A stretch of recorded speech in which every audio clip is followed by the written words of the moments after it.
The text came at midnight. Just signed the papers to sell Chen Manufacturing. $40 million. Not bad for a company our old man built from scraps. Don't worry, little sister. I'll send you a Christmas card for my new beach house. I stared at Daniel's message, my hands steady as I took a screenshot and added it to my growing collection of evidence. My brother always did love to gloat. My name is Emily Chen, and I was about to teach Daniel a lesson of the difference between inheritance and earned success. The irony was, if he bothered to attend any board meetings in the past year instead of jet-setting around Europe on Dad's old yacht, he might have noticed what I'd been building. But Daniel had always been like that, showing up only when it was time to take credit or collect profits. I switched to my email, sending a quick message to our company's CFO. It's time. Activate phase 1. The response came immediately. Already done. He won't know what hit him. 12 hours later, I sat in my office at Chen Manufacturing, watching the morning light filter through the floor-to-ceiling windows. This building, these machines humming in the background, the hundreds of employees arriving for their morning shift. It was all part of our parents' legacy. A legacy Daniel was trying to sell to the highest bidder. Mom and Dad had built this company from nothing after immigrating from China in the 1980s. They started in a tiny garage, Dad handling the engineering while Mom managed the books. By the time they died in a car accident last year, Chen Manufacturing was supplying precision parts to major automotive companies across 3 continents. My phone buzzed, a call from Rachel, my best friend since college and now our head of legal. Emily, you need to see this. Daniel just sent the preliminary sales agreement to the board. The numbers. They're not what he thinks they are. I smiled, opening my laptop. Send it over. The document appeared in my inbox moments later. There it was in black and white. Daniel's grandiose plan to sell our family's company to Titan Industries, a corporate giant known for buying family businesses and stripping them for parts. What my brother hadn't realized was that over the past year, while he was busy spending company money on luxury cars and younger girlfriends, I'd been quietly restructuring everything. Each board meeting he skipped, each document he signed without reading, brought me one step closer to protecting what our parents had built. Did you see page 17? Rachel asked, still on the line. The shared distribution clause? Yes, he still thinks he controls 51% of the company because he's the eldest son. Rachel's laugh was sharp. Should we tell him about the trust conversion? Not yet. Let him figure it out when he tries to close the deal. After hanging up, I walked through the factory floor, greeting employees by name. Unlike Daniel, who couldn't tell a laugh from a drill press, I'd spent every summer here since I was 16, learning every aspect of the business from the ground up. Dad used to say, success isn't inherited, it's earned. Daniel never understood that. He thought being the firstborn son entitled him to everything, the company, the respect, the legacy. He'd never bothered to learn the business, assuming it would simply fall into his lap. My phone buzzed again, this time with a message from Daniel. Board meeting tomorrow at 9. Try not to embarrass yourself when I announce the sale. I typed back, wouldn't miss it. That evening, I met with key members of our management team at my house. The same house where Mom and Dad had hosted countless company celebrations, where they taught me the value of treating employees like family. Everything's in place, reported Mark, our operations manager. The audit records, the trust documents, everything. And the employees? I asked. Sarah from HR smiled. They're ready. Every single one of them signed the statement. I looked around the room at these people who'd worked alongside my parents for decades, who'd watched Daniel's increasingly erratic behavior over the past year with growing concern. Tomorrow's going to be difficult, I said. Are you all sure about this? Mark spoke first, his voice firm. Your parents didn't build this company to have it torn apart by Titan Industries. We're with you. The next morning, I arrived early at the office, watching the sunrise paint the Chen Manufacturing sign in shades of gold. Mom had designed that sign herself, incorporating elements that symbolized both our Chinese heritage and American dreams. At 8:45, Daniel strutted into the building, flanked by representatives from Titan Industries. He'd gotten a haircut, bought a new suit, playing the role of successful businessman for his potential buyers. Emily, he called out, using the nickname he knew I hated. Ready to watch Big Brother make history. I met his smug smile with a calm one of my own. Absolutely. The boardroom filled quickly, company executives, legal representatives, and the Titan Industries team all taking their seats. Daniel stood at the head of the table, practically bouncing with self-importance. Ladies and gentlemen, he began, today marks a new chapter for Chen Manufacturing. I'm pleased to announce that Titan Industries has agreed to purchase our company for $40 million. He paused, clearly expecting applause. None came. The paperwork is ready, he continued, slightly flustered. As majority shareholder and CEO. I'm sorry, I interrupted, standing up, but there seems to be some confusion about that. Daniel's smile flickered. About what? Your position. You're not the CEO, Daniel. You haven't been for 6 months. The room went silent as I pulled out a folder and began distributing documents. What are you talking about? Daniel demanded, his face reddening. Of course I'm the CEO. Dad left me in charge. Dad left you as interim CEO. I corrected, subject to board approval and contingent on your active participation in company management. Would you like to know how many board meetings you've attended in the past year? The Titan Industries representatives were flipping through the documents I handed out, their expressions growing increasingly concerned. These attendance records, one of them said, show Mr. Chen has only been present for 2 out of 24 mandatory meetings. Daniel waved his hand dismissively. That's just paperwork. I own 51% of this company. I can sell it if I want to. This was the moment I've been waiting for. I nodded to Rachel, who stood up.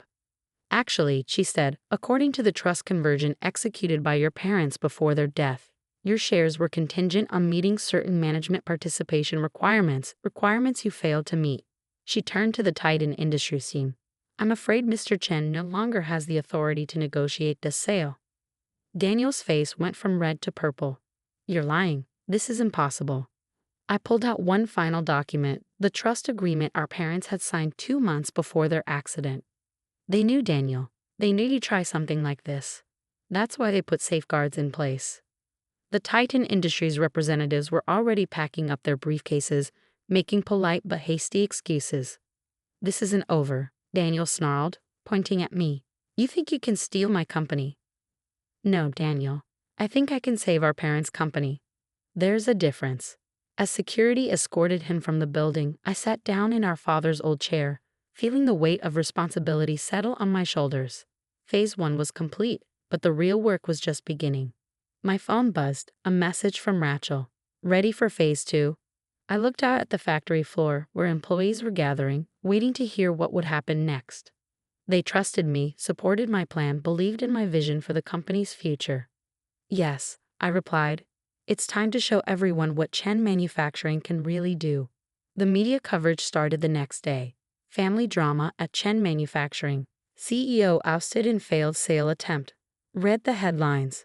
My phone was flooded with calls from reporters, all wanting to know how the quiet younger sister had outmaneuvered her flashy brother. I ignored them all, focusing instead on the message that had just arrived from Daniel's lawyer. Our client contests the validity of the trust conversion. Prepare for legal action. I forwarded it to Rachel, who responded immediately. Let him try. Your parents made everything ironclad. The next few weeks were a blur of activity. While Daniel waged his legal battle, I concentrated on strengthening the company. Every morning, I arrived before sunrise, just like Dad used to do. Every evening, I was the last to leave, reviewing contracts, meeting with team leaders, learning everything I could about where we could improve. You don't have to do everything yourself, Mark said one night, finding me still at my desk at 9 p.m. That's what got Daniel in trouble, thinking he had to be the one in control of everything. I looked up from the production reports I was reviewing. I'm not trying to control everything. I'm trying to understand everything. There's a difference. And there was. Unlike Daniel, who saw the company as his personal ATM, I saw it as a living thing, thousands of moving parts that had to work together. Every decision affected real people with real families. A month after the failed sale, I called an all-hands meeting in the main factory floor. Hundreds of employees gathered, their faces a mix of curiosity and concern. Many of you have worked here for decades, I began. You helped my parents build this company from nothing. When they died, my brother saw that legacy as his birthright, but I see it differently. I clicked to the first slide of my presentation, our new company structure. Starting today, Chen Manufacturing is becoming an employee-owned company. Every full-time employee will receive shares, with additional shares available based on years of service. The room erupted in murmurs. This was what I'd been working on for the past year, transforming the company into something that couldn't be sold out from under the people who'd helped build it. My parents believed in building things that last, I continued. Not just machines, but relationships, community, future. That's what we're going to do together. The applause was deafening. In the back of the room, I saw older employees wiping away tears. They'd known my parents, understood exactly what this meant. Later that afternoon, Rachel rushed into my office. Daniel's lawyer just filed an emergency injunction, trying to stop the employee ownership transition. They're requesting a hearing next week. I nodded, already prepared for this. Good. Time to show the judge exactly why we did this. The hearing was set for Tuesday morning. I arrived at the courthouse early, dressed in one of Mom's old suits that I'd tailored. Daniel showed up late, looking disheveled, with an expensive lawyer at his side. This is theft, he declared as soon as the judge asked him to explain his position. My sister has stolen my birthright through legal trickery. I sat quietly as his lawyer presented their case, claiming the trust conversion was invalid, that our parents couldn't have intended to disinherit their son. When it was our turn, Rachel stood up. Your Honor, we'd like to present evidence of why the trust conversion was not only valid but necessary. For the next hour, we showed the judge everything. Daniel's absences from board meetings, his misuse of company funds, the trail of poor decisions that had nearly bankrupted us twice. But the most damaging evidence came from an unexpected source. We'd like to play a video, Rachel announced, recorded by James and Margaret Chen 6 months before their deaths. Daniel's head snapped up as our parents appeared on the courtroom screen. They were sitting in Dad's study, looking serious but determined. If you're watching this, Dad began, it means Daniel has tried to sell the company. We knew this day might come. Our son has many qualities. But he never understood what we built here isn't just a business. It's a family. Mom spoke next, her voice gentle but firm. Emily, if you're seeing this, it means you've done what we hoped, protected not just the company, but the people who make it work. The trust conversion wasn't about punching your brother. It was about preserving our real legacy. By the time the video ended, Daniel had slumped in his chair, all his bluster gone. The judge took only 15 minutes to make his decision. The trust conversion stands, he declared. Furthermore, Mr. Chen's claims of theft are dismissed with prejudice. Outside the courthouse, Daniel caught up to me. You've ruined everything, he spat. I could have made us rich. I turned to face him, really looking at my brother for the first time in months. We were already rich, Daniel, not just in money, but in what Mom and Dad built. You just never saw it. So that's it? I get nothing. You get exactly what the trust stipulates, a living allowance, contingent on you seeking employment and counseling. The choice is yours. He stormed off, but I noticed his shoulders were slumped, defeated. For the first time, he looked less like the entitled heir and more like a lost son. Back at the factory, the transformation was already underway. Employee owners walked with new purpose, offering suggestions, taking initiative. We landed 3 major new contracts in the first month alone. 6 months later, I stood on the factory floor again, this time celebrating our most profitable quarter ever. The employee ownership program had energized everyone, leading to innovations and efficiencies we never imagined. Your parents would be proud, Mark said, watching the celebrations. They'd be proud of all of us, I replied. That evening, as I was leaving the office, I found an unexpected visitor waiting in the lobby. Emily, Daniel said, I've been in therapy, trying to understand everything. I waited, letting him find the words. I never saw it, what Mom and Dad were really building. I just saw the money, the status. But watching what you've done here, he gestured at the bustling factory beyond the windows. I get it now. What do you want, Daniel? He pulled out a piece of paper, a job application. I want to learn, really learn from the ground up. If you'll let me. I studied my brother's face, seeing something new there, humility, maybe even wisdom. Start Monday, I said. 6 a.m. sharp. You'll work with Mark in operations, learning every machine, every process, no shortcuts. His smile was different now, smaller, but more real. Thank you, Emily. As I watched him leave, I thought about mom and dad, about legacy and learning, about the difference between inheriting something and earning it. The next morning, I arrived at my usual time, before sunrise. The factory was quiet, but not for long. Soon it would pulse with life, with purpose, with the dreams of hundreds of employee owners working to build something lasting.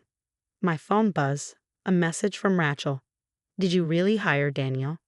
"Everyone deserves a chance to earn their place," I replied. "Even him." And that was the real lesson, wasn't it? Success isn't about what you're given. It's about what you build, who you help along the way, and the legacy you choose to create. Dad used to say every machine in the factory had a story. Now I understood. We all have stories. The trick is making sure they're worth telling.